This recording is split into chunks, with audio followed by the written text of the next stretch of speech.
আমরা কেন কৃষ্ণ কল্যাণীকে দাঁড় করিয়েছি? তিনি কাজের মানুষ।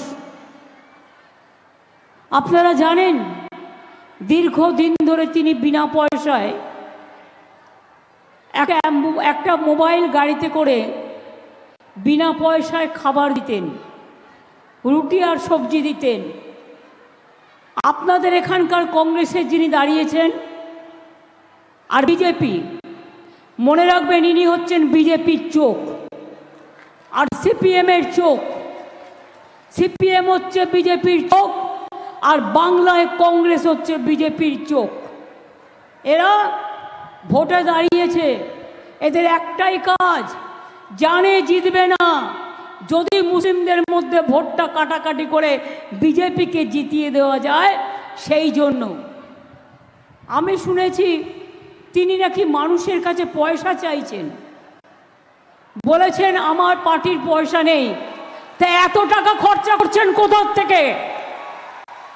আমি তো দেখেছি আমাদের পোস্টারের থেকেও তার পোস্টার বেশি, আমাদের ফেস্টুনের থেকেও তার ফেস্টুন বেশি।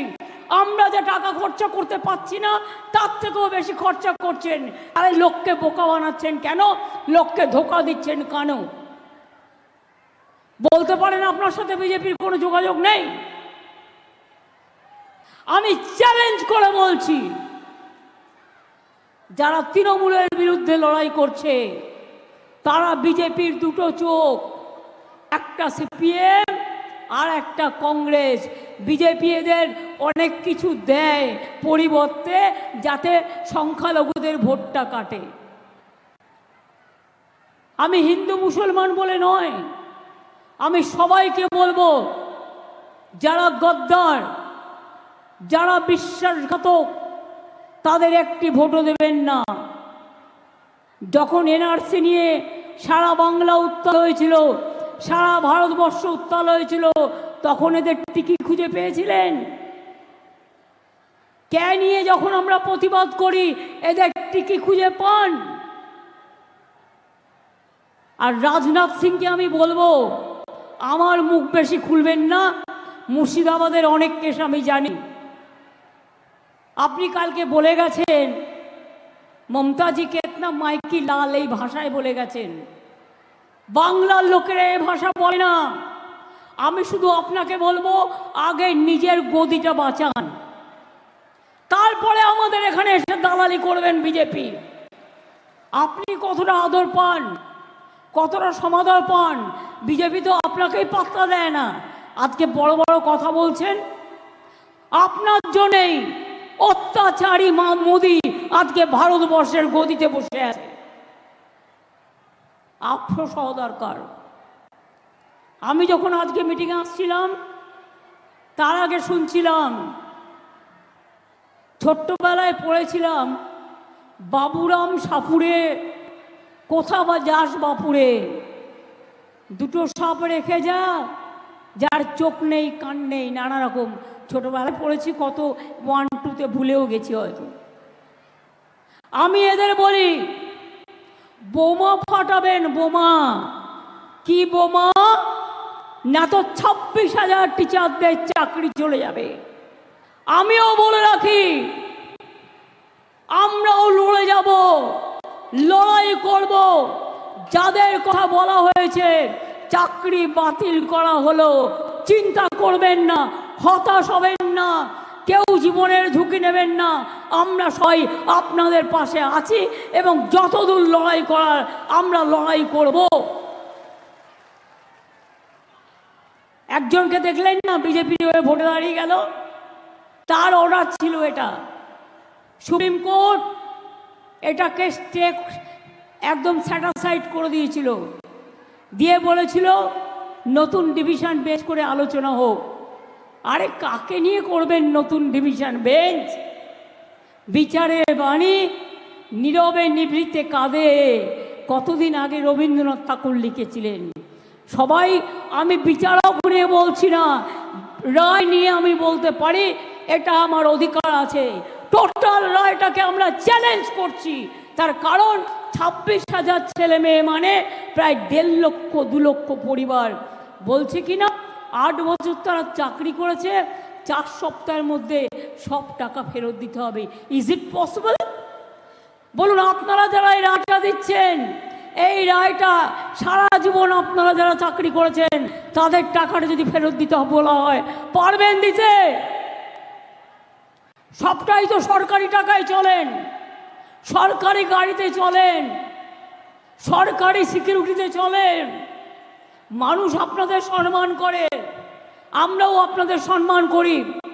মনে রাখবেন, সারা ভারতবর্ষে বেকারের সংখ্যা হু হু করে বাড়ছে, আর আমরা যাদের চাকরি দিচ্ছি আপনারা আপনাদের আইনের খোঁচায় এই অর্ডারটা বেআইনি অর্ডার। সেই জন্যেই চ্যালেঞ্জ করে বলছি, অর্ডারটাকে আমি জাজকে বলছি না, অর্ডারটাকে বলছি বেআইনি অর্ডার।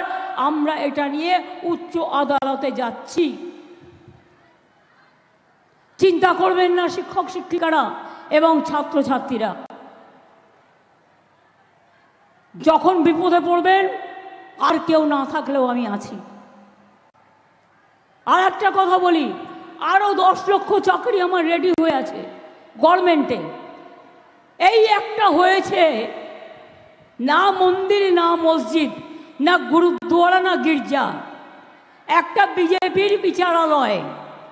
বিজেপি যেটাকে বসে বিচার করে, রাজনৈতিক বিচার, এবং সেখানে বসে বসে অন্য লোকে পিল করলে দেবে তাকে কিল, আর বিজেপি পিল করলে ব্যাস, বিজেপি পিল করলে বেল, অন্য কেউ পিল করলে জেল। এই তো হয়ে গেছে এখানকার এই অবস্থা। আজ নয়, দীর্ঘদিন ধরে চলছে। এটা বিচারপতিদের দোষ নয়, এটা কেন্দ্রীয় সরকারের দোষ। তারা বিজেপির লোক দেখে দেখে এখানে বসিয়েছেন, যাতে তারা বিজেপি পার্টি অফিস থেকে যা বলে দেয় সেই ড্রাফটটা তারা করে দেয়। কি করবেন? আমায় সাজাবেন, ডিফামেশন করবেন, আমি তৈরি। জেলে পাঠাবেন, আমি তৈরি। কারণ মানুষের কথা বলবার জন্য আমায় যদি শাস্তিও নিতে হয়, আমি মাথা পেতে নেব। কিন্তু তবু মনে রাখবেন, পরিবার যদি বিপদে পড়ে তার পাশ থেকে আমি সরে দাঁড়াবো না। এই যে বলতে শুরু করেছে, কিছু নাই হাতে, কটা সিট পেয়ে গেছিল, বিধানসভায় চেষ্টা করলো, বললো ইসবার 200 পার, 80ও পার হতে পারলো না। বাংলার মানুষের আশীর্বাদে, শুভেচ্ছায়, দোয়ায়। আর এখনো ভাবছে হরে কৃষ্ণ হরে রাম, যদি পাই 30টা ধাম। বুঝুন, ধাম মানে ধাম নয়, 30টা যদি সিট পায় তাহলে নাকি সরকারই ভেঙে যাবে। আমি বলি, আগে তুমি 10টা সিট পেয়ে দেখাও, তারপরে তুমি 30টার কথা বলো, 42টার কথা ভাবো। এই সরকার ফেলা অত সহজ নয়। গোয়ার সরকার ফেলেছো, মহারাষ্ট্রের সরকার ফেলেছো, ঝাড়খণ্ডের সরকার ফেলতে গেছিলে, অনেক সরকার ফেলেছো, অরবিন্দকে জেলে আটকে রেখেছো, একমাত্র ট্রাইবেল মুখ্যমন্ত্রী হেমন্ত সোরেনকে আটকে রেখে দিয়েছো, আমাদের অনেক লেখা নেতাকে জেলে আটকে রেখে দিয়েছো। আমরা তোমাদের যদি চোখ রাঙানিকে ভয় পেতাম তাহলে আজকে তৃণমূলটা ছেড়ে দিতাম। তৃণমূলটাই একমাত্র, মনে রাখবেন, মানুষের শক্তি। যারা মরে তবু ভয় পায় না, যারা লড়ে তবু আত্মসমর্পণ করে না, তারাই একমাত্র দল যারা বিজেপিকে হাঁটাতে পারে। বাংলায় কংগ্রেসের কি আছে? জিরো। ধরে নিরার্কের খাতিরে ইন্ডিয়া জোট ক্ষমতায় এলো। ইন্ডিয়া জোটটা তৈরি করেছিল কে? আমি করেছিলাম। এবং আমি বলেছিলাম কংগ্রেসকে, তোমাদের অ্যাসেম্বলিতে একটাও সিট নেই, তাও আমি তোমায় 2টো সিট দিচ্ছি, তুমি 2টো সিট নিয়ে থাকো, আর ভোট কাটাকাটি রাজনীতিতে যেও না। কই শোনেনি তো?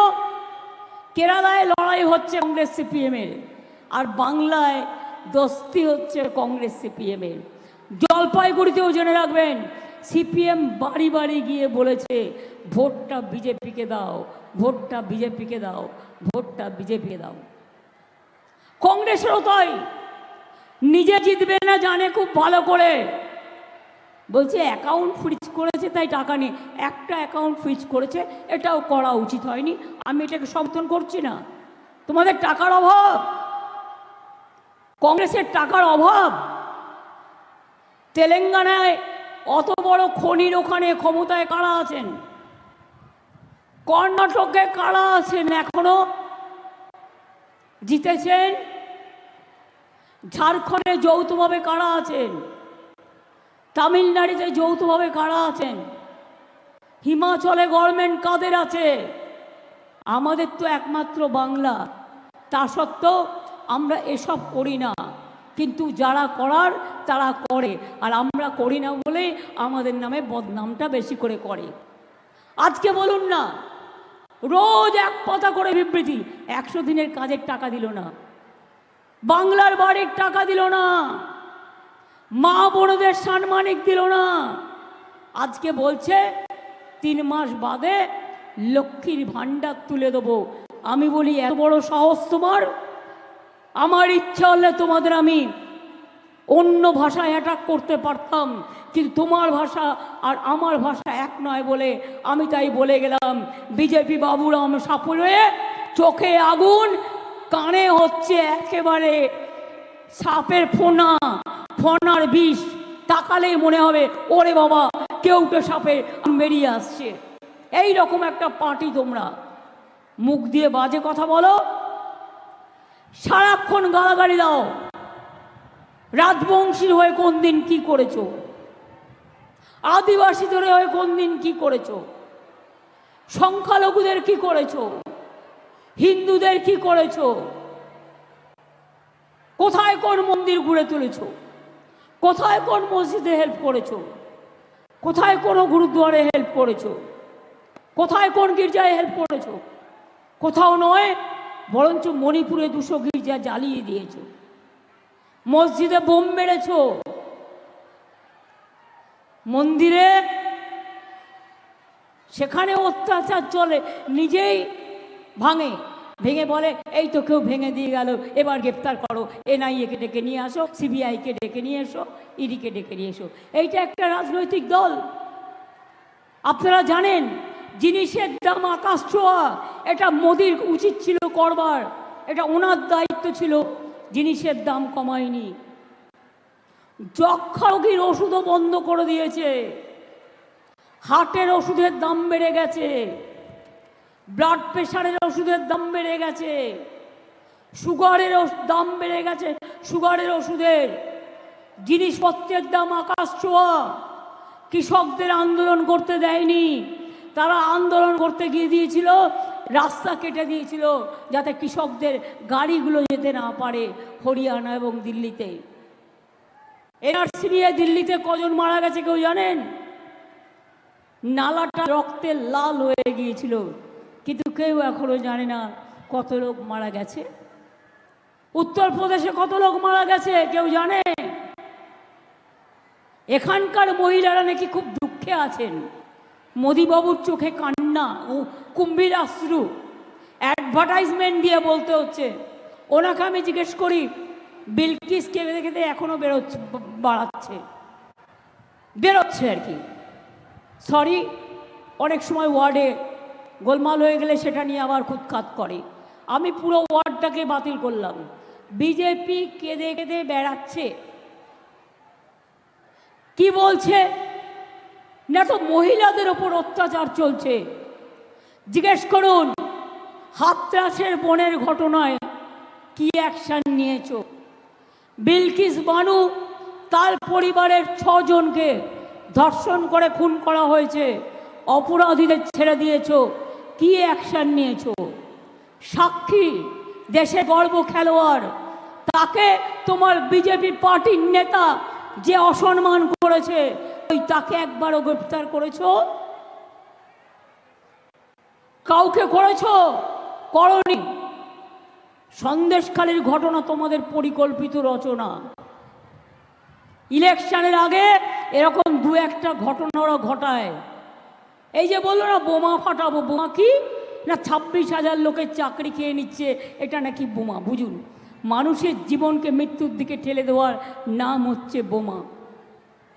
আমি ধিক্কার জানাই, আমি ধিক্কার জানিয়ে বলি, কোর্ট কি রায় দেবে তুই আগে জানলি কোত্থেকে? কোর্ট কি রায় দেবে সোমবার, তুই শনিবার দিন জানলি কোত্থেকে?